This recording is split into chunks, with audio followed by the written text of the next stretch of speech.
बंदी छोड़ सतगुरु रामपाल जी परमेश्वर जी की जय हो। परम पिता परमात्मा सारी सृष्टि के रचनहार कुल मालिक असंख्य ब्रह्मांडों के स्वामी जगत गुरु तीनों लोकों में प्रवेश करके सबका भरण पोषण करने वाले राजाधिराज आत्माधार नाथों के नाथ देवों के देव महादेव सर्वेश्वर महेश्वर मृत्युंजय अजरो अमर आदि अनादि सनातनी प्रभु जगत पिता जगदीश्वर श्री श्री 1008 की उपाधि के वास्तविक अधिकारी अकाल मूर्त शब्द स्वरूपी राम वासुदेव सर्वगतम ब्रह्म परम पूज्य प्रथम पूज्य परम संत परम पुरुष परम धनी परम दयालु सत्य कबीर हक्का कबीर अल्लाहू अकबर बाखबर अल्लाह ताला जगत के तारणहार जगत के मुक्तिदाता जगत के जगन्नाथ हारे के सहारे हिंदुओं के राम मुसलमानों के अल्लाह सिखों के वाहिगुरु ईसाइयों के मसीह दया के सागर दयानिधि करुणा के सागर करुणानिधि स्वयंभू परिभू संकट मोचन कष्ट हरण मंगल करण दुख भंजन अविगत कबीर निर्विकार निर्विषम परमात्मा अलय अलेख सतगुरु आदि अनादि सतगुरु असली मर्यादा पुरुषोत्तम असली राम असली कृष्ण असली घनश्याम असली मुरारी राजाओं के राजा महाराजाओं के महाराजा शहंशाहों के शहंशाह सम्राटों के सम्राट भगवानों के भगवान अल्लाहों के अल्लाह प्रभुओं के प्रभु मसीहाओं के मसीह सच्चे वाहिगुरु बाबाओं के बाबा पीरों के पीर सेठों के सेठ जगत सेठ सावड़सा सेठ सर्वगुण संपन्न अनंत कोटि कलाओं के स्वामी अनंत कोटि ब्रह्मांडों के नायक योगियों में महायोगी ध्यानियों में महाध्यानी सिद्धों में परम सिद्ध ज्ञानियों में तत्वज्ञानी ब्रह्म ज्ञानी महाज्ञानी परम ज्ञानी सर्वश्रेष्ठ ज्ञानी विज्ञानी युवा कबीर समर्थ कबीर असमवात अमित ओझा सच्चे रहनुमा करीम अल्लाह सुभान अल्लाह दुनिया के अंतिम पैगंबर 8 सितंबर 1951 से गांव धनाना जिला सोनीपत हरियाणा भारतवर्ष की पावन भूमि पे प्रकट रियल कल की भगवान श्री नारायण साकार हरि श्री बाबा साहिब शब्द स्वरूपी राम संत शिरोमणि सतगुरु रामपाल जी परमेश्वर जी के चरण कमल में साध संगति से जुड़े हुए देश विदेश से आप और हम सभी सत्सेवक भाई बहनों का अनंत कोटि दंडवत प्रणाम। सत्साई भाई और बहनों, दया पूज्य गुरुदेव भगवान की सारी सृष्टि के रचनहार की सतगुरु रामपाल जी परमेश्वर जी की जिनके विशेष आशीर्वाद से शुभ आशीर्वाद से आप और हम सभी सत्सेवक भाई बहन साध संगति से जुड़कर अपनी आत्मा के कल्याणार्थ हेतु गुरुदेव के तत्व ज्ञान को आधार बनाकर भक्ति मार्ग पर अपने मोक्ष के लिए निरंतर आगे की ओर बढ़ रहे हैं। भाई और बहनों, पूज्य गुरुदेव जी के कर कमल से लिखित पवित्र पुस्तक मुक्ति बोध के ऊपर वीडियो बनाने की श्रृंखला जारी है। इसी श्रृंखला में आज हमारा ये 17वें नंबर का वीडियो है। आज के वीडियो में गुरुदेव भगवान ने इस पुस्तक में सेऊ शम्मन की कथा और अब्राहिम सुल्तान की कथा को शामिल किया है, परंतु इस कथा को आप और हम सभी सत्सेवक भाई बहन कबीर सागर के सरलार्थ के दौरान जो वीडियो बने थे उन वीडियो में बहुत अच्छे से कर चुके हैं, देख चुके हैं, समझ चुके हैं। इसलिए आज हम केवल सेऊ शम्मन से संबंधित जो आदरणीय गरीबदास जी के ग्रंथ साहिब में वाणियाँ हैं, केवल हम उन अमर वाणियों को पढ़ेंगे। उसके बाद हम सीधा मीराबाई की कथा के ऊपर आगे बढ़ेंगे। तो भाई और बहनों, शुरुआत करते हैं पूज्य गुरुदेव जी के आशीर्वाद से। पवित्र ग्रंथ मुक्ति बोध पेज नंबर 142 सेऊ यानी शिव तथा शम्मन की कथा। अचला के अंग की वाणी नंबर 148-190 में है। अचला के अंग से वाणी नंबर 148 से 190। गरीब सम्मन के सतगुरु गए संग फरीद कमाल सतटोहन को उतरे हो सतगुरु अबदाल। यानी एक समय कबीर परमेश्वर सतगुरु रामपाल जी भगवान आज से लगभग 550-600 वर्ष पहले अपने भगत शम्मन के घर पर गए और साथ में अपने 2 शिष्य कमाल और शेख फरीद को भी ले लिया।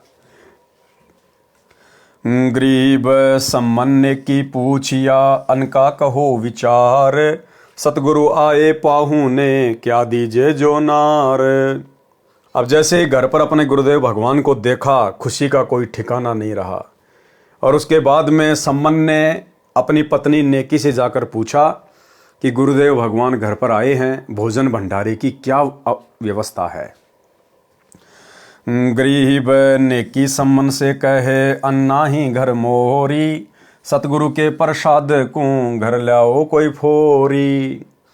अब नेकी ने कहा कि भाई गुरुदेव भगवान के भोजन के लिए, उनको भोग लगाने के लिए घर में तो अनाज का दाना भी नहीं है, और ऐसा करो आप किसी का घर फोड़ के, यानी जैसे तैसे करके आप गुरुदेव भगवान के लिए अन्न लेके आओ। अगर परमात्मा इस नगर से भूखे चले गए तो सत्यानाश हो जाएगा। गरीब मांग्या मिले न कर्ज दे, आन बनी बहु भीर, कहीं नेकी क्या कीजिए ल्या धरे तुम्हारा चीर। अब नेकी ने कहा कि ना तो कोई हमारे को जो है कर्जा दे रहा है, ना हमें कोई मांगने से दे रहा है, ना कोई उधार दे रहा है, तो क्या करें ऐसे में। तो सम्मन ने कहा कि तुम्हारा जो ये चीर है ना, जो तुमने कपड़ा ओढ़ रखा अपने सिर पे, जो चूंदड़ी है, इसको गिरवी रख के आ जा, बाद में छुड़वा लेंगे। और गुरुदेव भगवान के लिए 2-3 सेर आटा ले आ। तो नेकी ने क्या कहा, गरीब धरने लायक चीर कित पाट्या पटल मोही, सम्मन से नेकी कहें चोरी जाओ तो ही। अब नेकी ने कहा कि ये तो जगह जगह से फटा हुआ है, ये तो गिरवी रखने के लायक भी नहीं है। मैं तो गई थी 1-2 के पास में, लेकिन उन्होंने मना कर दिया, कुछ तो ये कहकर कि ये तुम्हारा चीर जो है ये फटा हुआ है। दूसरा ये कि नेकी और सम्मन माता बहनों को चूड़ियाँ पहनाने का कार्य किया करते थे, मणियार का काम। और जब वो चूड़ियाँ पहनाया करते थे तो अपने गुरुदेव भगवान की महिमा किया करते थे कि हमारे गुरुदेव इतने समर्थ हैं, साक्षात परमात्मा आए हुए हैं। सिकंदर लोदी ने गुस्से में आके पंडित रामानंद जी की गर्दन काट दी थी। सिकंदर लोदी के सामने हमारे गुरुदेव ने पंडित जी की गर्दन जोड़ दी थी। हजारों लोगों के सामने हमारे गुरुदेव भगवान ने राजा सिकंदर लोदी के धार्मिक गुरु शेख तकी की बेटी कमाली को जीवित कर दिया। एक कमाल नाम के लड़के को मुर्दा से जीवित कर दिया। तो लोग मजाक बनाने लगे कि तुम्हारे गुरुजी तो इतने समर्थ हैं, तुम इतनी महिमा किया करते थे, भगवान हैं, ऐसे ऐसे चमत्कार कर दिए, फिर आज तुम्हें मांगने की जरूरत क्या पड़ गई। तुम्हारे गुरु तो वैसे ही ना अन्न भर देंगे तुम्हारे घर में। तो लोगों ने दिया नहीं। और दूसरी बात भाई और बहनों, परमात्मा ने बताया कि सतगुरुदेव भगवान ने जानबूझकर उस दिन ऐसी परिस्थितियां पैदा कर दी कि ना तो किसी ने नगर में उनको आटा उधार दिया और ना किसी ने उनका चीर यानी वो कपड़ा गिरवी रखा। उस दिन उनके घर में अनाज का एक दाना भी शेष नहीं था। भाई और बहनों, हमने शिक्षा लेनी है। ऐसी परिस्थितियां कभी कभार आप और हमारे सामने भी प्रकट होंगी। जरूरी नहीं है कि इस प्रकार से हमारे घर में अन्न ना हो। अन्य कोई भी परिस्थिति परमात्मा पैदा कर सकता है। जिस प्रकार गुरुदेव ने जानबूझकर ऐसी परिस्थितियां पैदा करी, लोगों के मन में ये भावना भर दी गुरुदेव भगवान ने कि इनको कुछ नहीं देना, ना अनाज का दाना देना, ना इनका कपड़ा अपने पास में जो है वो गिरवी रखना, क्योंकि परमात्मा ने उनकी परीक्षा लेनी थी। तो जब ये परमात्मा, ये गुरुदेव भगवान अपने भगत की परीक्षा लेता है, और परीक्षा कब लेता है, पहले ज्ञान देता है, पहले अपने विषय में अपनी समर्थता के बारे में बताता है, समझाता है सत्संग कर करके। उसके बाद ये भगत के सील, संतोष, विवेक, दया, अक्षमा इनकी परीक्षा लेता है। तो उस दिन सम्मन के परिवार की परीक्षा थी। भले इनके 64 लाख भगत थे, परमेश्वर ने 64 के 64 लाख की परीक्षा ली, कारण चाहे कुछ भी बनाए हों। और दूसरी तरफ साथ में जो 2 भगत आए थे परमात्मा के, शेख फरीद और कमाल, उनका भी परमात्मा ने भ्रम निवारण करना था। शेख फरीद का जो गुरु था पहले वाला, नकली हुक्का पाड़, उसने एक बार शेख फरीद की फूटी हुई आंख को बिल्कुल नई बना दी। शेख फरीद ने अपने हाथ से आंख निकाल दी थी अपने गुरुदेव को प्रसन्न करने के लिए। तो उसके गुरु ने अपने आशीर्वाद से, क्योंकि वो तपस्वी था, अपनी सिद्धि से उसने शेख फरीद की आंख भी नई बना दी। तो शेख फरीद को भी थोड़ा बहुत ये वहम था कि भाई मेरे गुरु जैसा सिद्धि वाला गुरु नहीं हो सकता। और कमाल जो था उसको अहंकार हो गया था कि मेरे जितनी सेवा गुरुदेव भगवान की संगत में और कोई नहीं कर सकता। तो जब परमात्मा सम्मन के घर आने लगे, उस समय भी कमाल ने कहा कि गुरुदेव अगर मैं आपके साथ नहीं चलूंगा तो आपकी सेवा कौन करेगा। तो परमात्मा ने उन दोनों को भी शिक्षा देनी थी, उनको सबक सिखाना था, और उधर नेकी, सम्मान और सेव की परीक्षा लेनी थी। और वो उदाहरण पेश करके परमात्मा ने वर्तमान में हम पिछली पीढ़ी वाले भक्तों को भी जागरूक करना है कि भैया किसी बात का अहंकार मत करना, घमंड मत करना। अगर कोई लाख, 2 लाख रुपए, 10 लाख रुपए, 1 करोड़ रुपए अगर दान कर रहा है या कोई बहुत बड़ी सेवा कर रहा है तो अपने मन में कोई घमंड मत लेके आना, अहंकार मत लेके आना। तुम्हारे जैसे दानी, तुम्हारे जैसे बलिदानी ना जाने कितने होके जा लिए हैं। उनके जैसी कुर्बानियां तुम वर्तमान में नहीं कर सकते हो, जो कुर्बानियां आज से पहले तुम्हारे भगत भाई बहन दे चुके हैं। तो क्या कहा नेकी ने, गरीब धरने लायक चीर कित, यानी ये गिरवी रखने के लायक कहाँ है कपड़ा, पाट्या पटल मोही, ये तो बीच बीच में से पटा हुआ है। सम्मन नेकी से कहे चोरी लाओ तो ही। अब सम्मन ने नेकी से कहा कि भैया अब तो चोरी करके लेके आना पड़ेगा। गरीब सेऊ माता से कहे चोरी खात्या नाही, माल बिराना मुसहरे जिनके सर बस जाही। अब उनका बेटा 10-12 साल का सेऊ, वो प्रतिदिन अपने माता पिता से सुना करता था, गुरुदेव के सत्संग में भी सुना करता था कि भाई भक्तों ने चोरी नहीं करनी चाहिए, जो चोरी का धन खाते हैं उनका तो सर्वस्व नष्ट होता है। तो जब सेऊ ने इस प्रकार की बात सुनी अपने पिता के मुख से तो तुरंत बोल पड़ा कि माताजी, पिताजी, चोरी करना तो पाप है, गुरुजी भी मना करते हैं, आप भी मुझे प्रतिदिन यही शिक्षा दिया करती थी, फिर आज चोरी क्यों। तो नेकी ने क्या कहा, गरीब माता पुत्र से कहे सुन सेऊ सुर ज्ञान, या में नहीं अकाज है चोरी कर दे दान। अब नेकी ने अपने पुत्र को समझाया कि बेटा आज विशेष परिस्थितियां हैं, बेटा हम अपने लिए चोरी नहीं कर रहे, ना हमने आज से पहले कभी चोरी करी, लेकिन आज हमारे गुरुदेव भगवान घर पर आए हुए हैं, भगत भाई बहन आए हुए हैं, और बेटा यदि आज हमने इनको भोजन नहीं करवाया, भंडारा नहीं करवाया, गुरुदेव को भोग नहीं लगाया, तो बेटा अगर साधु महात्मा जिस नगर से नाराज होके चले जाएं या भूखे चले जाएं तो बेटा उस नगर का सत्यानाश होता है, सर्वनाश होता है। तो हम अपने लिए चोरी नहीं कर रहे, हम तो भूखे रहेंगे, केवल अपने गुरुजी और 2 भक्तों के भोजन जितना ही आटा चोरी करके लाएंगे ताकि ये नगर बसा का बसा रह जाए। गरीब सतगुरु दीन्या बैठना आसन दिए बिछाए, शेख फरीद कमाल को लिए सुतार चढ़ाए। अब सम्मन ने गुरुदेव भगवान के बैठने की व्यवस्था कर दी, आसन लगा दिया, जैसा भी उसके घर में व्यवस्था थी। गरीब शब्द उचारे धुन कर सतगुरु आए आज, सम्मन से नेकी कहें घर में नाही नाज।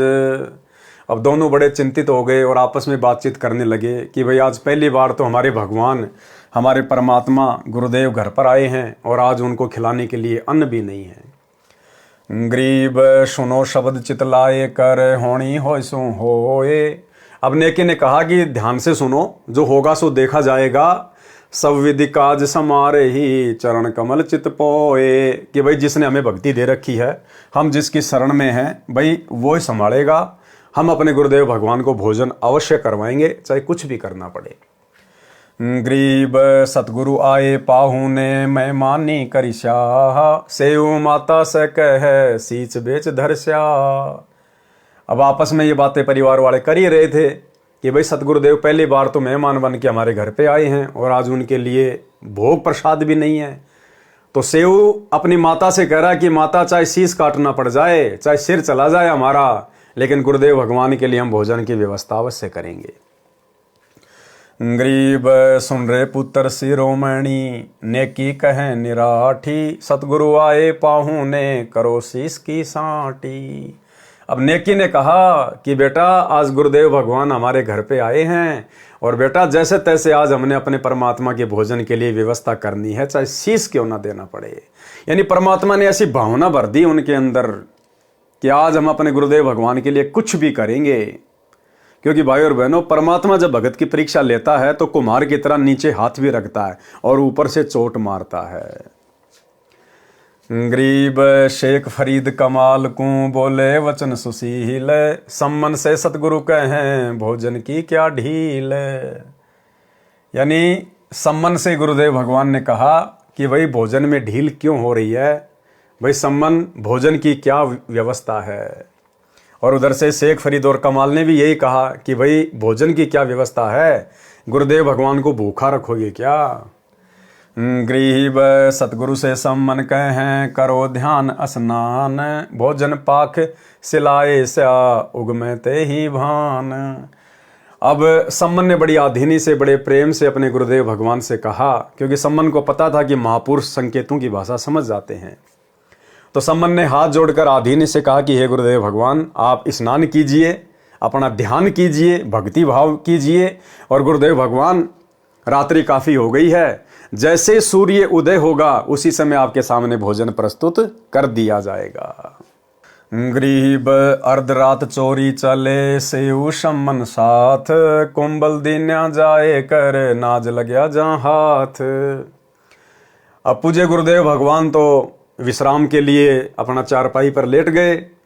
अब आधी रात्रि तीनों ने सलाह की, सम्मन और सेऊ दोनों चोरी करने के लिए घर से निकल पड़े।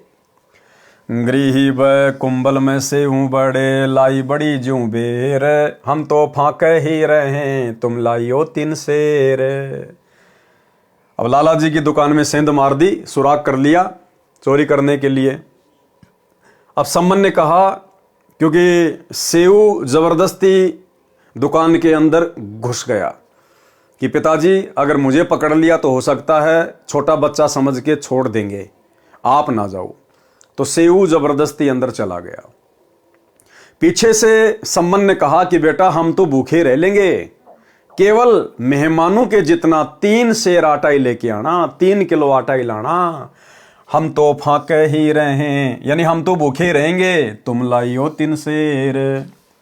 गरीब 3 शेर अन बांध कर पहली दिया चलाए, पीछे बढ़िया जागिया सेऊ पकड़या आए। अब जैसे ही अपनी पोटली में 3 शेर के आसपास आटा बांध के सेऊ चलने लगा, पीछे से बणिये की आंखें खुल गई शोर शराबे के कारण, और बणिये ने सेऊ को पकड़ लिया। गरीब चोर चोर बणिया कर सेऊ पकड़ी मोन, ठाड्यो काहे बोलिए 3 शेर लिया चोन। अब बणिया ने शोर मचाना शुरू कर दिया, चोर चोर।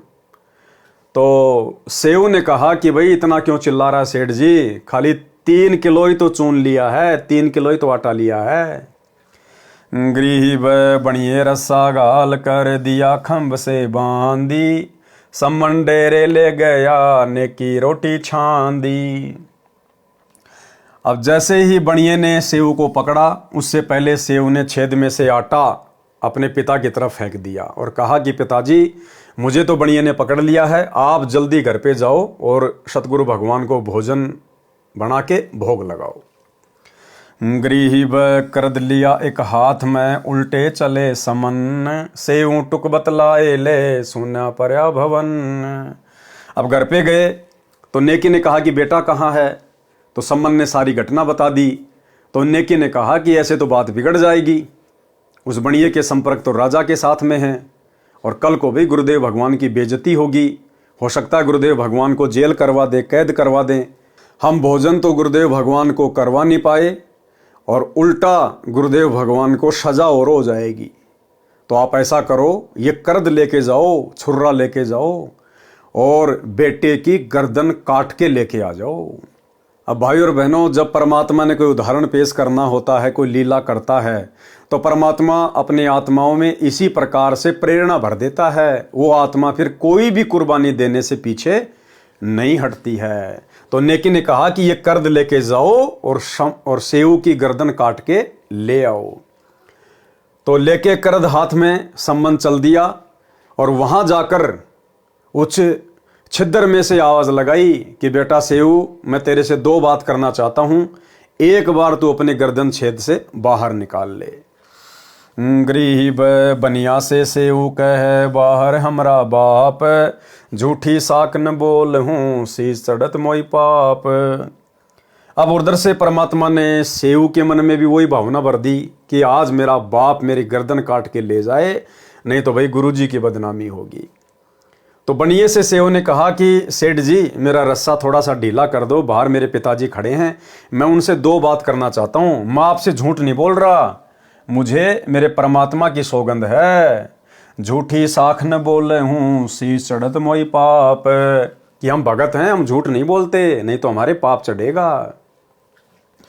गरीब खंबा से पग बांध दे बाहर काटो शीस, दोए बात बतलाए लो साखी है जगदीश। सेव ने कहा कि यदि आपको मेरे ऊपर विश्वास नहीं है, पहली बात तो हम भगत हैं, हम भगेंगे नहीं क्योंकि हमने चोरी नहीं करी है। फिर भी अगर आपको विश्वास नहीं है सेठ जी, तो आप मेरा जो रस्सा है इसको खंबे से बांध दो, थोड़ा ढीला कर दो, ताकि मैं अपने पिता से दो बातें कर सकूं। मुझे परमात्मा की सौगंध है, मैं भागूंगा नहीं। गरीब पिता शीस सिर काट ले सन्मुख करद चलाए, ताक बीच धर दीजियो बणिए पकड़े पाए। अब परमात्मा ने सेऊ के मन में भी वही प्रेरणा भर दी, और सेऊ ने छिद्र में से शीस निकालकर अपने पिता से कहा कि पिता आप मेरा शीस काट के ले जाओ, नहीं तो गुरुजी की बदनामी हो जाएगी। अगर आप मेरे बाप हो तो मेरा शीस काट लो। गरीब सम्मन करद चलाई या सन्मुख काट्या शीस, काटत ही कस क्या नहीं दृढ़ है विश्व बीस। अब इतना कहते ही सम्मन के मन में और जोश उत्पन्न हो गया और अपने पुत्र का उसने सिर काट लिया। बिल्कुल भी नहीं कसक्या, यानी जरा भी विचलित नहीं हुआ, और बिल्कुल ऐसा रहा दृढ़। गरीब शीस काट घर ले गया ताक बीच धर दीन, नेकी करे रसोई या ज्ञान ध्यान पर बीन। अब देखो भाई और बहनों, अपने बेटे के शीस की कुर्बानी तो राजा मोर ध्वज ने भी दी थी। राजा और रानी दोनों ने अपने बेटे को ताम्र ध्वज को आरे से काट दिया था, लेकिन उन्होंने काटा कब? जब साधु ने, श्री कृष्ण जी जो संत रूप में थे, साधु रूप में थे, उन्होंने आदेश दिया तब अपने पुत्र का सिर काटा। और एक कुर्बानी सम्मन ने भी दी, नेकी ने भी दी। इन्होंने कहा नहीं कि अपने बेटे का सिर काट। इसलिए सेऊ सम्मन और नेकी की जो कुर्बानी है वो मोर ध्वज और उसके पुत्र ताम्र ध्वज से लाखों गुना बढ़ के है, लाखों गुना बढ़ के। आने वाले समय में भक्ति इतिहास में जो भक्ति योग ये चल चुका है, गुरुदेव भगवान के द्वारा शुरू कर दिया गया है, यथार्थ 13वां कबीर पंथ, जो हजारों लाखों साल चलेगा।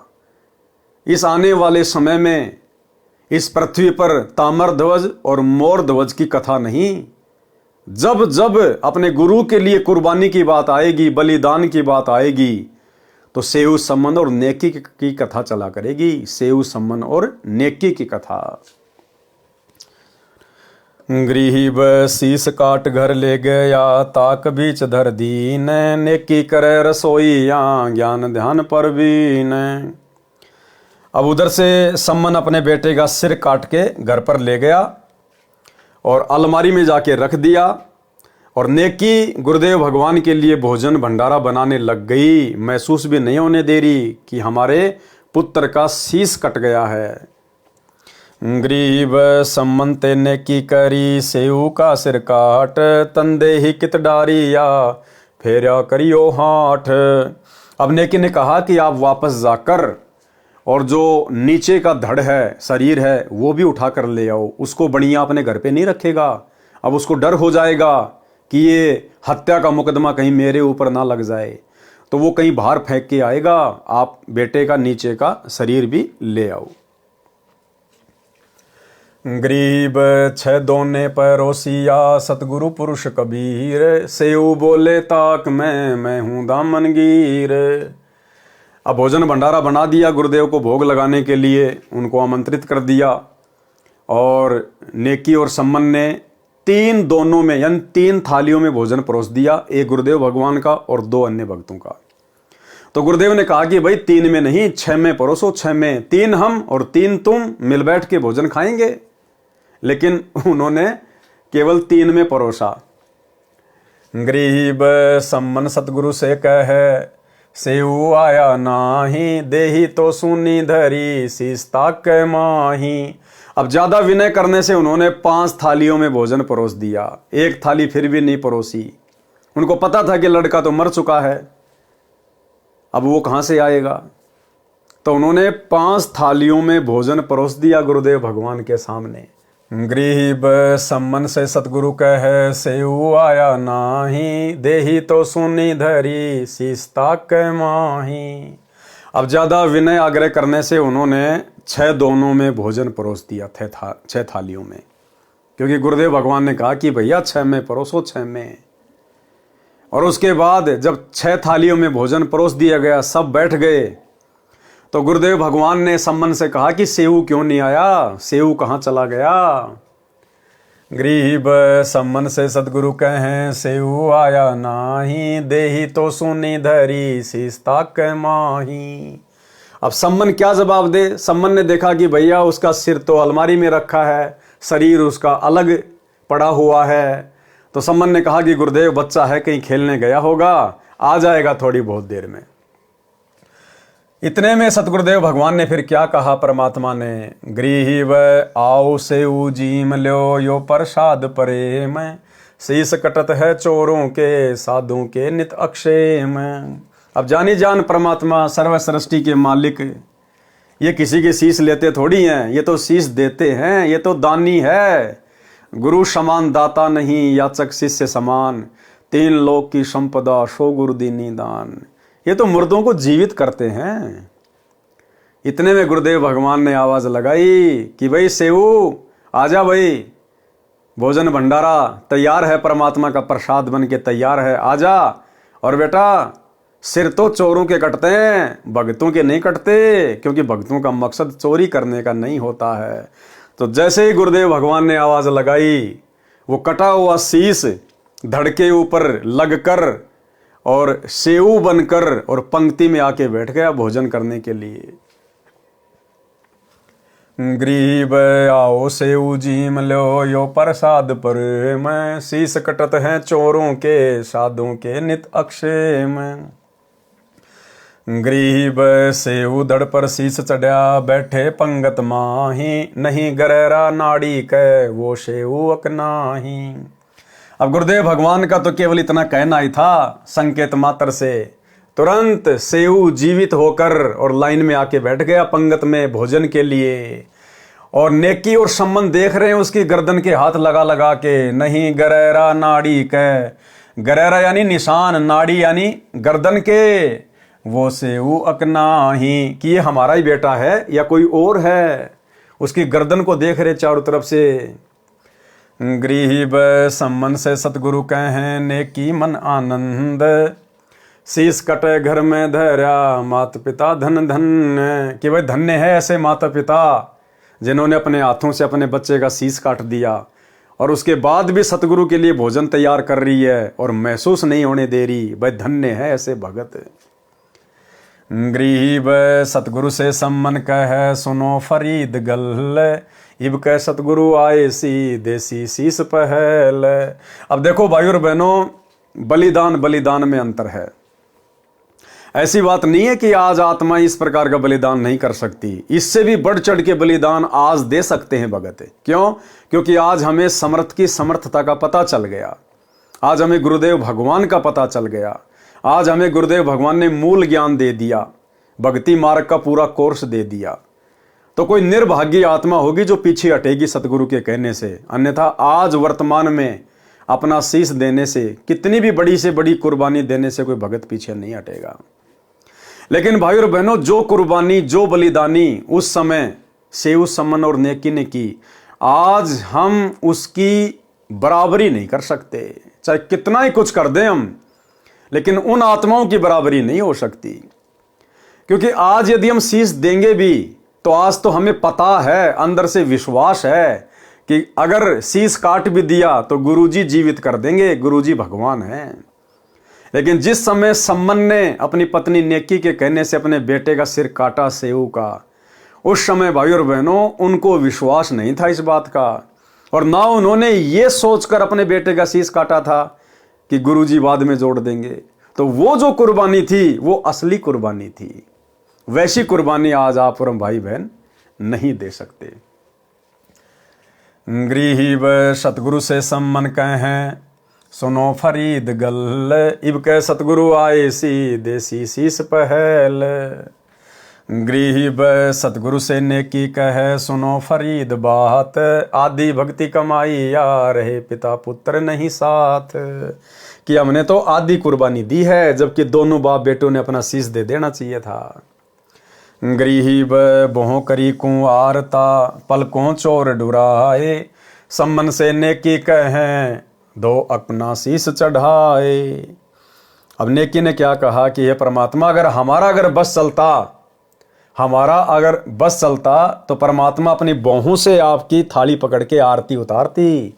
और जो पलकों के बाल है ना, ये पलकों के बाल, परमात्मा इससे मैं आपके ऊपर जो है वो चवर करती। एक तो हम भाई बहन वो चवर हाथ में लेके करते हैं, और नेकी ने कहा कि परमात्मा आपके लिए तो मैं अपनी पलकों का चवर बना के, यानी अपनी जो ये पलकें जो बोहे हैं इनके बाल उखाड़ उखाड़ के, और मैं इनका जो है वो चवर बना के परमात्मा मैं आपकी सेवा करूं अगर मुझे मौका मिले तो। गरीब बोह करी कुंवारता, पलकों चोर ढुराए, सम्मन से नेकी कहें दो अपना शीश चढ़ाए।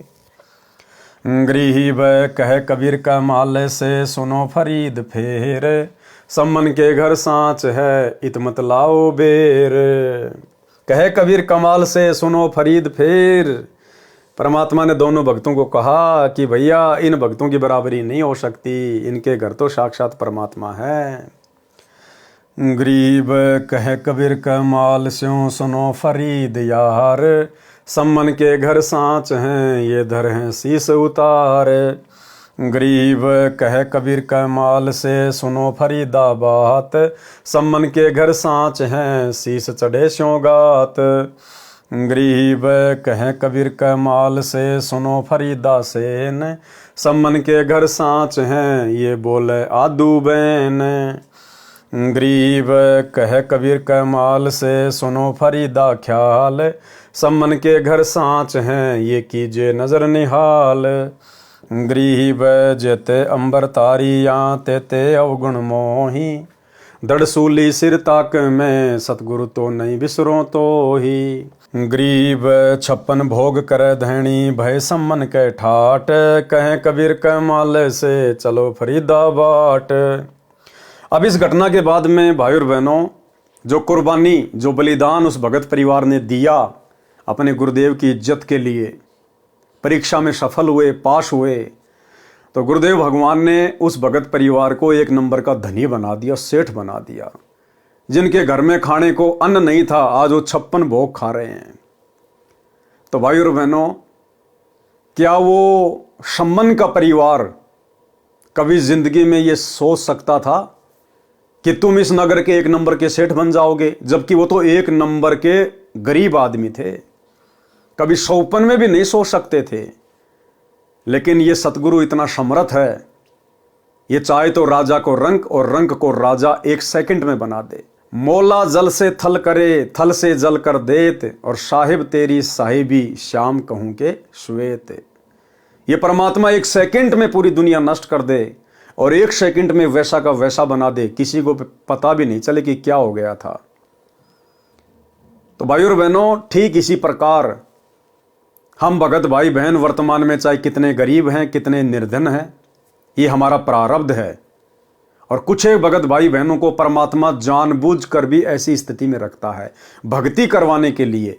यदि उसके भाग्य में राजशाही ठाठ बाट भी थे तो गुरुदेव भगवान ने उसकी आत्मा के कल्याण के लिए उनको कैंसिल कर दिया और एक नॉर्मल स्थिति में उस भगत परिवार को रखे हुए हैं। तो पहली बात तो हमारे मन में कभी ये आना नहीं चाहिए कि हम राजा बने, हम सेठ बने, हमारे ठाठ बाट हों। दूसरी बात, ये परमात्मा के हाथ में है। भगत ने कभी ये सोचना भी नहीं चाहिए कि मैं इतना गरीब हूं, मैं ऐसा हूं, मैं वैसा हूं। ये सतगुरु के हाथ में है। हमें जो कर्म, भक्ति कर्म जो गुरुदेव ने दे दिया, हम केवल अपना तन मन धन लगाकर उस पर चलें। मर्यादा में रहकर गुरुदेव की आजीवन अंतिम श्वास तक भक्ति करने का संकल्प करें। बाकी काम परमात्मा का है। आज आप चाहे कितने गरीब हैं, कितने निर्धन हैं, टाइम पे आपको दो टूक भी नहीं है, लेकिन अपने मन में ये कभी विचार मत लेके आना कि मेरे जैसा गरीब आदमी धनी कैसे बन सकता है, मेरे को परमात्मा कैसे पैसा वाला बनाएंगे। नहीं, क्या सेऊ सम्मन नेकी ने जो इतने गरीब थे, शायद उस नगर में और कोई नहीं होगा, क्या उन्होंने कभी सोचा था कि हम इस नगर के एक नंबर के सेठ बन जाएंगे? लेकिन बनाने वाला जगत सेठ हमारे साथ में है। सेठों को सेठ बनाने वाला, राजाओं को राजे देने वाला, ये कबीर सेठ सतगुरु रामपाल जी भगवान हमारे साथ में है। सतगुरु जो चावै सो करही, 14 कोटि दूत यम डरही, ऊत भूत जम त्रास निवारे, चित्रगुप्त के कागज फाड़े। अगर चित्रगुप्त के कागजों में हम गरीब हैं, निर्धन हैं, ये परमात्मा फाड़ देगा, उसमें लिख देगा एक नंबर का सेठ, एक नंबर का धनी। कहने का मतलब है, आप और हम भगत भाई बहनों ने, आज हम चाहे कितने निर्धन क्यों ना हैं, हमने अपनी तरफ से धनी बनने की गुरुदेव से अर्ज नहीं करनी, अरदास नहीं करनी। परमात्मा कहते हैं, जो राखूं त्यों ही रहूं, हमरा के चारा, खाने जाद खरीद हूं गुलाम तुम्हारा। यदि परमेश्वर हमारी किसी भक्ति क्रिया से प्रसन्न होकर अपनी मर्जी अनुसार, वे चाहे हमें सेठ बनाना चाहें, चाहे राजा बनाना चाहें, वो उनकी मर्जी, उनका प्रसाद हमें स्वीकारी होगा। लेकिन अपनी तरफ से हमने ऐसी कोशिश नहीं करनी है, क्योंकि भक्ति सफल उसी समय होती है जब हम एक नॉर्मल वे में रहेंगे। परमात्मा ने हमें अच्छे से बड़े बड़े राजाओं का उदाहरण दिया है। अब्राहिम सुल्तान अधम, उसके जैसे ठाठ बाट देवताओं के भी नहीं। परमात्मा ने भक्ति करवाने के लिए उसको भी राज्य विहीन किया। बाजीद, उसमें भी परमात्मा ने वैराग्य उत्पन्न किया, आलीशान राजपाट ठोकर मार दी। नरसी भगत 56 करोड़ की संपत्ति भंडारे में लुटा दी। तो भाई और बहनों, ये सब उदाहरण देखकर कि भक्ति मार्ग में ये माया कितनी बाधक है, हमारे भाव नहीं बनने देगी। जो श्रद्धा गुरुदेव के प्रति चाहिए वो नहीं बनने देगी। इसलिए हमने अपनी तरफ से कोई डिमांड गुरुदेव से नहीं करनी है। यदि अपनी तरफ से डिमांड करनी है तो गुरुदेव ने बताया, बेटा एक ही डिमांड करना, भक्ति दान मोहि दीजियो देवन के देवा हो, जन्म पाया भूलूं नहीं करहूं पद सेवा हूं।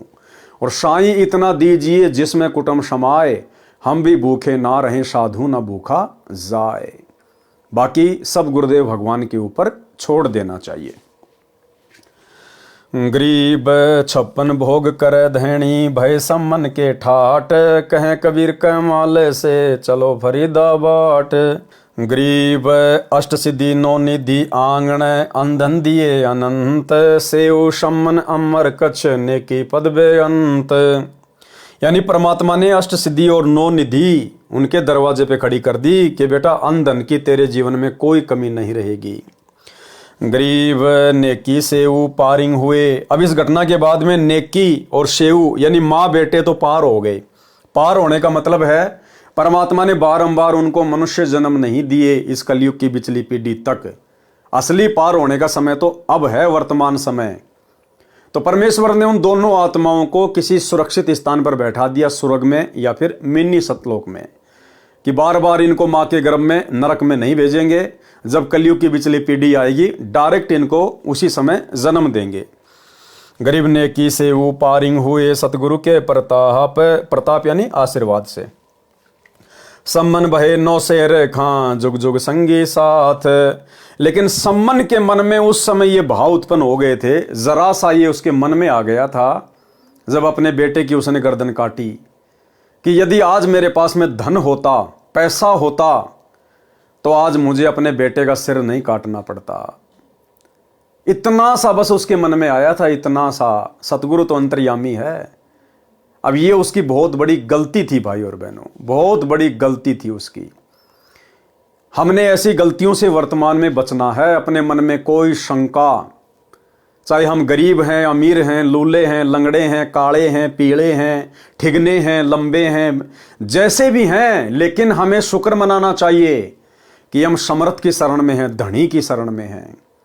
परमात्मा कहते नाम सहित बेवतन भला जो दर दर मांगे भीखा, और क्या हुआ छत्र की छाया चाले और राजपाट दिल्ली का। गुरुदेव कहते हैं इस परमेश्वर कबीर साहिब के नाम के साथ अगर तुझे कोई देश निकाला भी दे दे, तुझे अगर देश की सीमाओं से बाहर निकाल दिया जाए कोई इल्जाम लगाकर, और यदि तुम्हारे पास में गुरु जी का नाम है तो तुम सौभाग्यशाली समझना अपने आप को। अगर इस नाम के साथ अगर तुम्हें भीख भी मांगनी पड़ जाए तो भी अपने आप को सौभाग्यशाली समझना कि तुम्हारे साथ में सतगुरु है, परमात्मा है। क्या हुआ छत्र की छाया चालाई और राजपाट दिल्ली का। ये राजाओं का राज तो 4 दिन का है, उसके बाद तो गधा बनना है। और आज भले तुम गरीबी में जीवन जी रहे हो, लेकिन तुम्हारे साथ सतगुरु है, सतगुरु का नाम है, तुम्हारा तो भविष्य सुंदर है, तुम्हारा भविष्य उज्जवल है। अगला कदम शतलोक में है, सदा सदा का सुख है। गृही व नेकी से उपारिंग हुए सतगुरु के प्रताप, सम्मन भय नौ शेर खां जुग जुग संगी साथ। तो मन में जरा सी भावना आ गई थी कि यदि मेरे पास में धन होता तो बेटा नहीं काटना पड़ता। अब परमात्मा भी परमात्मा भैया, वो अपने भगत की इच्छा रखता नहीं है, जो मर्जी इच्छा पाड़ लो। परमात्मा उसकी भक्ति के प्रतिफल में, उसकी कुर्बानी के प्रतिफल में उसकी हर इच्छा पूरी करेगा। तो सम्मन के मन में जो जरा सा दोष आया था, मन में जो बात आई थी, गुरु जी के प्रति दोष नहीं आया, भक्ति के प्रति दोष नहीं आया। मन में ये आ गया कि अगर आज मेरे पास धन होता, पैसा होता तो बेटा नहीं काटना पड़ता। उसके प्रतिफल में उसके अंदर वो इच्छा रह गई धनी बनने की, और उधर से उसने ऐसी कुर्बानी कर रखी, उसके बदले तो परमात्मा पता नहीं क्या दे दे। तो अगले जन्म में परमात्मा ने उसको 9 शेर खान नाम का बादशाह बना दिया, 1 नंबर का धनी राजा, 80 गंज खजाने जिसके, और सदा परमात्मा उसके साथ में भी रहे। सम्मन भय 9 शेर खां जुग जुग संगी साथ। इस प्रकार ये परमात्मा अपनी आत्माओं के युगों युगों साथ में रहता है। सेऊ सम्मन की कथा। एक समय साहिब कबीर अपने भगत सम्मन के यहां अचानक 2 सेवकों कमाल व शेख फरीद के साथ पहुंच गए। सम्मन के घर कुल 3 प्राणी थे, सम्मन, सम्मन की पत्नी नेकी और सम्मन का पुत्र शिव यानी सेऊ। भगत सम्मन इतना गरीब था कि कई बार अन्न भी घर पर नहीं होता था, सारा परिवार भूखा सो जाया करता था। अब देखो भाई और बहनों, कितनी सहनशील आत्माएं थी, कितनी विवेकी आत्माएं थी, गुरु पर कितना विश्वास करते थे। कई बार तो भूखे भी सो जाते थे, लेकिन कभी अपने गुरु के प्रति मन में कोई दोष नहीं आया, कभी भक्ति छोड़ने का मन में नहीं आया कि काहे की भक्ति है, इससे पहले तो हम देवी देवताओं की भक्ति करते थे, वो ही अच्छी थी, हमारे को भूखा तो नहीं सोना पड़ता था। सतगुरु से उपदेश लेने के बाद तो ऐसे ऐसे दिन देखने पड़ रहे हैं। आज का भगत तो मन में 100 विक्षेप पैदा कर ले, 100, लेकिन उस समय उन आत्माओं ने अपने गुरु जी के प्रति मन में विक्षेप तक पैदा नहीं किया। और कैसा निर्धन भगत है भाई और बहनों, इसको कहते हैं समदृष्टि। सतगुरु के लक्षण 4 बखाना। प्रथम वेद शास्त्र को ज्ञाना, दूजे हरि भक्ति मन कर्म वचन वाणी, तीजे समदृष्टि जानी, चौथे वेद विधि सब कर्मा, ये 4 गुण गुरु गुण जाना मर्मा। यानी ये 4 लक्षण बताएं सच्चे गुरु के। तो जो सच्चा गुरु होता है वो समदृष्टि भी होता है। अब बताओ, उस समय गुरुदेव भगवान के तो बड़े बड़े सेठ भी भगत थे। जब दिल्ली का राजा सिकंदर लोदी उनका शिष्य था, तो बहुत बड़े बड़े लोग भी उनके भगत थे, उनके शिष्य थे। लेकिन परमात्मा ने किस भगत के घर को चुना? सबसे निर्धन भगत के घर को। तो ये परमात्मा समदृष्टि है। हमने अपने मन में कभी ये दोष पैदा नहीं करना कि गुरुजी तो बड़े बड़े भक्तों के साथ में रहते हैं, बड़े बड़े भक्तों के साथ में गुरुजी रहते होंगे, गुरुजी का ध्यान तो अपने बड़े बड़े भक्तों की तरफ होगा। ये समदृष्टि परमात्मा है, वही काशी वाला जुला है वर्तमान में जो सतगुरु रामपाल जी भगवान है। और समदृष्टि क्या होता आने वाले समय में दिखाएगा ये परमात्मा। ये मौका सबको देता है, जैसे राजा सिकंदर लोदी को भी मौका दिया परमात्मा ने, वीर सिंह बघेल को मौका दिया, बिजली खां पठान को मौका दिया, और मौका फिर परमात्मा ने अपने निर्धन भगत, सांसारिक धन से निर्धन था, भक्ति का तो सेठ था, अपने सांसारिक धन से निर्धन भगत सेव संबंध और नेकी को भी दिया। तो भाई और बहनों, हमारे मन में कभी भी ये विचार नहीं आने चाहिए गुरुदेव भगवान के प्रति। ये समदृष्टि परमात्मा है, ये अपनी आत्मा देखता है, ये सांसारिक धन दौलत संपत्ति राजपाट नहीं देखता। ये अपनी सभी आत्माओं को समान रूप से प्यार करता है, एक नजर से देखता है ये परमात्मा। सारा परिवार भूखा सो जाता था, आज वही दिन था। भगत सम्मन ने अपने गुरुदेव कबीर साहब से पूछा कि साहब खाने का विचार बताएं, खाना कब खाओगे। कबीर साहब ने कहा कि भाई भूख लगी है, भोजन बनाओ। सम्मन अंदर घर में जाकर अपनी पत्नी नेकी से बोला कि अपने घर अपने गुरुदेव भगवान आए। कौन आए घर पे? गुरुदेव भगवान आए हैं, गुरुदेव भगवान, क्योंकि गुरु भगवान ही होता है। अब भाई और बहनों, सम्मन ने तो, नेकी ने तो अपने गुरु जी को भगवान मान लिया, लेकिन आज आप और हम नहीं मान पा रहे। आज सत्सेवक भाई बहनों को छोड़कर सतलोक आश्रमों से जुड़े हुए 90% भगत भाई बहन अपने गुरुजी को भगवान नहीं मानते। हाँ, बोलते रोजाना हैं, मेरे गुरुदेव भगवान दियो काट काल की फांसी, रोजाना संध्या आरती में बोलते हैं, लेकिन उनको अंदर से इस बात का भी ज्ञान नहीं है कि हमारे गुरुदेव स्वयं भगवान हैं। भगवान कौन? कबीर जी। हृदय से नहीं मानते, विश्वास नहीं है। और परमात्मा कहते हैं क्या होत हरि नाम से जो मन में ना ही विश्वास। अगर तेरे अंदर विश्वास नहीं है, तेरे भीतरले में अगर विश्वास नहीं है कि तेरा गुरु ही कबीर है, तो क्या फायदा उस भक्ति का? 2 कौड़ी की भक्ति है, फिर 2 कौड़ी की।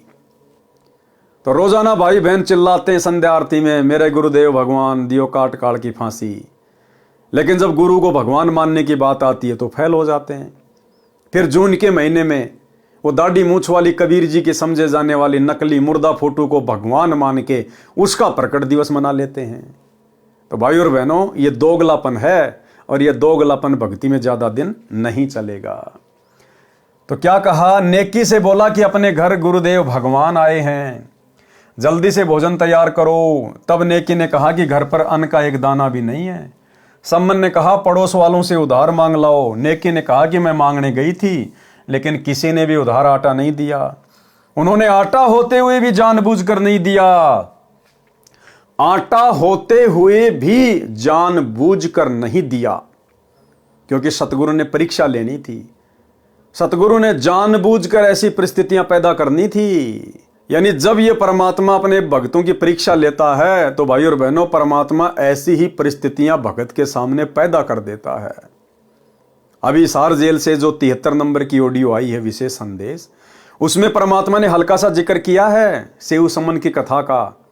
और गुरुदेव ने कहा कि सतगुरु ने उस परिवार की ऐसी परिस्थितियां पैदा कर दी जानबूझ के, उनको मांगने से भी आटा नहीं मिला। यानी उस दिन नगर से आटा ना मिलना उनके भाग्य में नहीं था, लेकिन सतगुरु ने जानबूझ के परिस्थितियां पैदा कर दी, ऐसा माहौल बना दिया गुरुदेव ने। आपने कथा सुनी है परमात्मा की अमरवाणी में, सेव और सम्मन और नेकी कितने हैंड टू माउथ थे, लेकिन समर्थ की शरण प्राप्त हो चुकी थी और उनके अंदर जो गुण थे वो भगत वाले थे। परमात्मा उनके घर जाते हैं, वहां जाने का उद्देश्य यही था कि इनके कर्म बनवा दूं,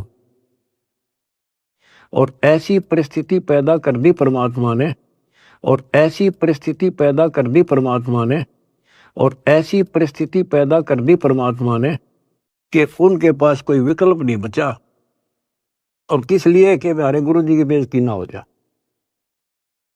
पहली बार घर आए और कुछ खाना तो खिला नहीं पाए, ये और जुल्म हो जाएगा, गांव के राजा लोग बेइज्जती करेंगे, मारेंगे। तो लड़के तक भी काटने कोई देर नहीं लाई, लेकिन समर्थ कोई बालक थोड़ा ही था। उन्होंने इसलिए नहीं किया था कि गुरु जी आ रहे इसलिए जिंदा कर देंगे, इसलिए नहीं मारा था, लेकिन परिस्थिति ऐसी हो गई।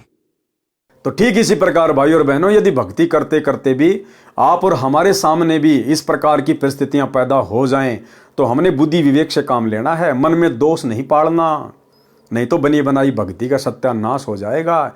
ऐसी विशेष परिस्थितियों में तो आप और हम भगत भाई बहनों ने विशेष तौर पर सतर्क हो जाना चाहिए। इन उदाहरणों को देखकर ये कथाएं हमें यही तो शिक्षा देती हैं कि जब कभी हम धर्म संकट की स्थिति में आ जाएं, तो हमने इन कथाओं का सहारा लेना है कि अवश्य मेरा गुरु मेरी परीक्षा ले रहा है, और जब गुरु परीक्षा लेता है तो गुरु की नज़र पल पल अपने शिष्य पे होती है, उस भगत परिवार पे होती है। तो ऐसी स्थिति में तो हमें और ज़्यादा दृढ़ होना चाहिए, गुरु की भक्ति पर सचेत हो जाना चाहिए कि काल कोई मर्यादा ना तोड़वा दे, कोई गलती ना करवा दे। उन्होंने आटा होते हुए भी जानबूझ कर नहीं दिया और कह रहे हैं कि आज तुम्हारे घर तुम्हारे गुरुजी आए हैं, तुम कहा करते थे कि हमारे गुरुजी भगवान हैं, आपके गुरुजी भगवान हैं, तो तुम्हें मांगने की आवश्यकता क्यों पड़ी। ठीक इसी प्रकार ये जो युग परिवर्तन का समय चल रहा है, वर्तमान समय 2024-2028 युग परिवर्तन का समय है। ना जाने क्या क्या विषम परिस्थितियां पैदा होंगी, देश दुनिया में क्या क्या घटनाएं घटेंगी, और उस समय भाई और बहनों भले हमारे सामने भी ऐसी नौबत क्यों ना आन पड़े, भूखमरी की, अकाल की, हमने किसी के आगे कटोरा लेके हाथ नहीं फैलाना, भले भूखे मर जाएंगे, समर्थ की शरण में है, भूखा मरने देगा नहीं, लेकिन हमारी परीक्षा होगी। परमात्मा हमारे सामने भी वो परिस्थितियां पैदा कर सकते हैं, उत्पन्न कर सकते हैं। हमने किसी के आगे अन्न धन के लिए हाथ नहीं फैलाने। अगर हाथ फैलाएंगे तो अपने गुरुदेव के दरबार में इन्हीं के चरणों में बैठ के रोएंगे, इन्हीं के आगे हाथ फैलाएंगे, और इनके आगे कोई अनाज के लिए हाथ नहीं फैलाएंगे, नहीं, धन के लिए हाथ नहीं फैलाएंगे, केवल इनकी महिमा करेंगे, इनका गुणगान करेंगे, टाइम पे अपनी भक्ति करेंगे। जिस प्रकार रंका बंका की झोपड़ी जल गई, झोपड़ी जलने के बाद भी उन्होंने झोपड़ी के पास में जो पेड़ था वहां बैठकर परमात्मा की चर्चा करी, झोपड़ी के बारे में चर्चा नहीं करी कि झोपड़ी जल गई क्या होगा, कहां रहेंगे, क्या खाएंगे, कैसे सोएंगे। उन्होंने परमात्मा की महिमा की बैठे बैठे पूरे परिवार ने, और सो गए, सुबह उठे तो नई झोपड़ी बनी हुई थी। तो इसी प्रकार भाई और बहनों, आने वाले समय में देश दुनिया में जो विकट विकट भयंकर परिस्थितियां पैदा होंगी, वो चाहे किसी भी प्रकार की हों, युद्ध, महायुद्ध, गृह युद्ध, अतिवृष्टि, अनावृष्टि, ओलावृष्टि, महामारियां, बाढ़, भूकंप, कुछ भी, और हमारे सामने चाहे कैसी भी परिस्थितियां क्यों ना हो, हमने अन्न और धन के लिए गुरु से अरदास नहीं करनी, अपने प्राणों की रक्षा के लिए गुरुदेव से अर्ज नहीं करनी, वो काम तो गुरुदेव का है। हमने अर्ज करनी है कि हे गुरुदेव, मेरी भक्ति में कोई बाधा ना हो, हे परमात्मा मेरे तीनों समय की आरती में कोई बाधा उत्पन्न ना हो, हे परमात्मा आपके सत्संग सुनने में कोई रोड़ा बीच में ना अड़ जाए। केवल ये अरदास करनी है, उनके शब्द गाने हैं, उनके सत्संग सुनने हैं, ये होती है गुरु महिमा। बाकी काम फिर सतगुरु का है, फिर अपने आप संभालेगा। तुम कहा करते थे कि हमारे गुरुजी भगवान हैं, आपके गुरुजी भगवान है, तो तुम्हें मांगने की आवश्यकता क्यों पड़ी, यही भर देंगे तुम्हारे घर को, आदि आदि कहकर मजाक करने लगे। सम्मन ने कहा, लाओ आपका चीर गिरवी रखकर 3 सेर आटा ले आता हूं। नेकी ने कहा कि यह चीर फटा हुआ है, इसे कोई गिरवी नहीं रखता। सम्मन सोच में पड़ जाता है और अपने दुर्भाग्य को कोसते हुए कहता है कि मैं कितना अभागा हूं, आज घर भगवान आए हैं और मैं उनको भोजन भी नहीं करवा सकता। एक कोने में जाके बेचारा रोने लग गया कि मैं कितना अभागा हूं, आज मेरे घर पर मेरे भगवान आए हैं और मैं उनको भोग भी नहीं लगा पा रहा। गुरुजी में दोष नहीं देखा, गुरुजी की भक्ति में दोष नहीं देखा, अपने आप को कोसा। ये होते हैं अच्छी आत्माओं के लक्षण। हे परमात्मा, ऐसे पापी प्राणी को पृथ्वी पर क्यों भेजा? मैं इतना नीच रहा हूँगा कि पिछले जन्म में कोई पुण्य नहीं किया, अब सतगुरु को क्या मुंह दिखाऊं? ये कहकर अंदर कोठे में जाकर फूट फूट कर रोने लगा। तब उसकी पत्नी नेकी कहने लगी कि हिम्मत करो, रो मत, परमात्मा आए हैं। क्या कहा नेकी ने? परमात्मा आए हैं। जबकि कौन थे? उनके गुरुजी थे। गुरुजी को क्या कहा? परमात्मा, परमेश्वर आए हैं। इन्हें ठेस पहुंचेगी, सोचेंगे कि हमारे आने से तंग आकर रो रहा है। सम्मन चुप हुआ। फिर नेकी ने कहा, आज रात्रि में दोनों पिता पुत्र जाकर 3 सेर यानी 3 किलोग्राम आटा चुरा कर लाना केवल संतों में भक्तों के लिए। तब लड़का सेऊ बोला, माँ गुरुजी कहते हैं चोरी करना पाप है, फिर आप भी मुझे शिक्षा दिया करती कि बेटा कभी चोरी नहीं करनी चाहिए, जो चोरी करते हैं उनका सर्वनाश होता है। आज आप ये क्या कह रही हो माँ, क्या हम पाप करेंगे माँ? अपना भजन नष्ट हो जाएगा माँ, हम 84 लाख योनियों में कष्ट पाएंगे, ऐसा मत कहो माँ, आपको मेरी कसम। तब नेकी ने कहा, पुत्र तुम ठीक कह रहे हो, चोरी करना पाप है, परंतु पुत्र हम अपने लिए नहीं बल्कि संतों के लिए करेंगे। जिस नगर में निर्वाह किया है इसकी रक्षा के लिए चोरी करेंगे। नेकी ने कहा, बेटा ये नगर के लोग अपने से बहुत चिढ़ते हैं, हमने इनको कहा था कि हमारे गुरुदेव कबीर साहिब पूर्ण परमात्मा पृथ्वी पर आए हुए हैं। हमारे गुरुदेव कबीर साहिब पूर्ण परमात्मा पृथ्वी पर आए हुए हैं। भाई और बहनों, हमने गुरु को परमात्मा मानना पड़ेगा क्योंकि गुरु परमात्मा ही होते हैं। इन्होंने एक मृतक गऊ तथा उसके बच्चे को जीवित कर दिया था, जिसके टुकड़े सिकंदर लोदी ने करवाए थे। एक लड़के तथा एक लड़की को जीवित कर दिया। सिकंदर लोदी राजा का जलन का रोग समाप्त कर दिया तथा श्री स्वामी रामानंद जी कबीर साहिब जी के गुरुदेव को सिकंदर लोदी ने तलवार से कत्ल कर दिया था, वे भी कबीर साहिब ने जीवित कर दिए थे। इस बात का ये नगर वाले मजाक कर रहे हैं और कहते हैं कि आपके गुरु कबीर जी तो भगवान हैं, तुम्हारे घर को भी अन्न से भर देंगे, फिर क्यों आटे के लिए घर घर डोलती फिरती हो। ठीक इसी प्रकार भाई और बहनों, हमारे सामने चाहे आने वाले युग परिवर्तन के दौर में या वैसे भी सतगुरु की परीक्षार्थ चाहे कैसी भी विषम परिस्थितियां प्रकट क्यों ना हो जाएं, हमने अन्न धन के लिए किसी के आगे हाथ नहीं फैलाने हैं, क्योंकि हमारे गुरु समर्थ हैं, भर देंगे। और दुनिया के घरों को इन्होंने तो भर रखा है। अरे तीनों लोकों में प्रवेश करके रोजाना सबका भरण पोषण कौन कर रहे हैं? यही गुरुदेव भगवान कर रहे हैं, यही कबीर भगवान कर रहा है। राजाओं को राज, सेठों को सेठ, इन्हीं गुरुदेव भगवान ने दिया हुआ है। और एक छोटा सा सत्संग हमारे विश्वास के लिए, जिसमें गुरुदेव भगवान ने कह रखा है कि यदि आने वाले समय में कभी ऐसी परिस्थिति प्रकट हो गई तो अगर तुम्हारे घर में 2 दाने होंगे, सुबह मटका भरा हुआ मिलेगा, मटका भरा हुआ। परमात्मा किसी चीज के भरोसे अपने भक्तों को नहीं रहने देगा, इसलिए हम भक्तों ने अंततः अंतिम श्वास तक अपने गुरुदेव भगवान पर विश्वास रखना है। फिर भगवान व्यवस्था करेगा। आपके घर में 2 दाने होंगे, तड़के भरा पाओगा मटका, पिप्पा भरा पाओगा आटे का, इस तरह कर देगा दाता आपके लिए। लेकिन भक्ति करवाने के लिए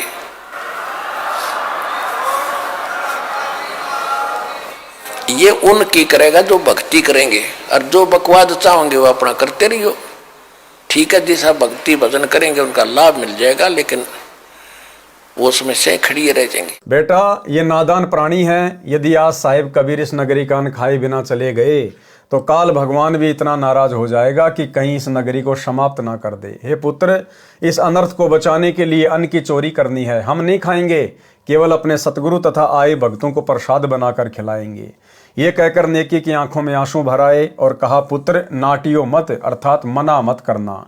तब अपनी माँ की आंखों के आंसू पोंछता हुआ लड़का सेऊ कहने लगा, माँ रो मत, आपका पुत्र सेऊ आपके आदेश का पालन करेगा। माँ आप तो बहुत अच्छी हो न। अर्धरात्रि के समय दोनों पिता पुत्र चोरी करने के लिए चल दिए। एक सेठ की दुकान की दीवार में छिद्र किया। सम्मन ने कहा कि पुत्र मैं अंदर जाता हूँ, यदि कोई व्यक्ति आ जाए तो धीरे से कह देना, मैं बाहर आटा पकड़ा दूंगा और लेकर भाग जाना। तब सेऊ ने कहा कि नहीं पिताजी, मैं अंदर जाऊंगा, यदि मैं पकड़ा भी गया तो बच्चा समझकर माफ कर दिया जाऊंगा। सम्मन ने कहा, पुत्र यदि आपको पकड़कर मार दिया तो मैं और तेरी माँ कैसे जीवित रहेंगे? सेऊ प्रार्थना करता हुआ छिद्र द्वार से अंदर दुकान में प्रवेश कर गया। तब सम्मन ने कहा, पुत्र केवल 3 सेर आटा लाना, अधिक नहीं। लड़का सेऊ लगभग 3 सेर आटा अपनी फटी पुरानी चादर में बांधकर चलने लगा तो अंधेरे में तराजू के पलड़े पर पैर रख गया। जोरदार आवाज हुई जिससे दुकानदार जाग गया और सेऊ को चोर चोर करके पकड़ लिया और रस्से से बांध दिया। इससे पहले सेऊ ने वह चादर में बंधा हुआ आटा उस छिद्र से बाहर फेंक दिया और कहा, पिताजी मुझे सेठ ने पकड़ लिया है, आप आटा ले जाओ और सतगुरु व भक्तों को भोजन करवाना, मेरी चिंता मत करना। आटा लेकर सम्मन घर पर गया तो सेऊ को न पाकर नेकी ने पूछा, लड़का कहाँ है? सम्मन ने कहा, उसे सेठ जी ने पकड़कर थंब से बांध दिया। तब नेकी ने कहा कि आप वापस जाओ, लड़के सेऊ का सिर काट लाओ, नहीं तो लड़के को पहचान कर अपने घर पर लाएंगे। फिर सतगुरु को देखकर नगर वाले कहेंगे कि ये हैं जो चोरी करवाते हैं। हो सकता है सतगुरुदेव को परेशान करें, हम पापी प्राणी अपने दाता को भोजन के स्थान पर कैद न दिखा दें। ये कहकर माँ अपने बेटे का सिर काटने के लिए अपने पति से कह रही है, वह भी गुरुदेव जी के लिए। सम्मन ने हाथ में करद लंबा छुर्रा लिया तथा दुकान पर जाकर कहा, बेटा एक बार गर्दन बाहर निकाल, कुछ जरूरी बातें करनी हैं, कल तो हम नहीं मिल पाएंगे, हो सकता है ये आपको मरवा दें। तब सेऊ उस सेठ यानी बनिए से कहता है कि सेठ जी, बाहर मेरा बाप खड़ा है, कोई ज़रूरी बात करना चाहता है, कृपया करके मेरे रस्से को इतना ढीला कर दो कि मेरी गर्दन छिद्र से बाहर निकल जाए। तब सेठ ने उसकी बात को स्वीकार करके रस्सा इतना ढीला कर दिया कि गर्दन आसानी से बाहर निकल गई। तब सेऊ ने कहा कि पिताजी, मेरी गर्दन काट दो, यदि आप मेरी गर्दन नहीं काटोगे तो आप मेरे पिता नहीं हो। मेरे को पहचान कर घर तक सेठ पहुंचेगा, राजा तक इसकी पहुंच है, ये अपने गुरुदेव को मरवा देगा। पिताजी, हम क्या मुख दिखाएंगे?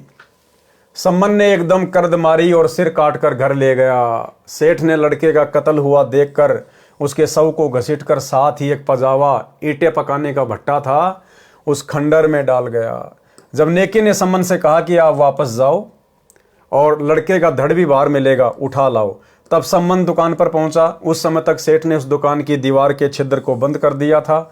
सम्मन ने शव की घसीट यानी चिन्हों को देखते हुए शव के पास पहुंचकर उसे उठा लाया, लाकर अंदर कोठे में रखकर ऊपर पुराने कपड़े गुद्दड़ डाल दिए और सिर को अलमारी के ताक यानी एक हिस्से में रखकर खिड़की बंद कर दी।